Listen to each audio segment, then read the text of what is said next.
continuing on with our SandCity showcase, looking at the Sopranos masterpiece from the vision of David Chase. Today we're going to be looking at least favorite character. How can I find my least favorite character in a show that's one of the greatest of all time? Well, you're definitely going to have some anti-heroes and villains, and for me, I gotta say Ralph Cifaretto.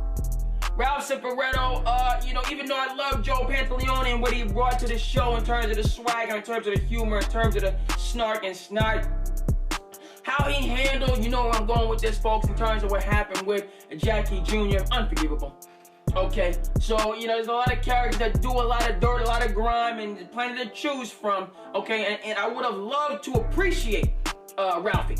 Okay, because he stood tall against Tony, or he stood up to Tony. That's better. He stood up to Tony, all right, and held his own, and he had his own perspective, kind of being left out of the crew as the crew was ascending. All of that is good and well, okay, but he didn't need to do what he did to Jackie Jr. No, that is not excusable. Just because people might have given you that's not excusable.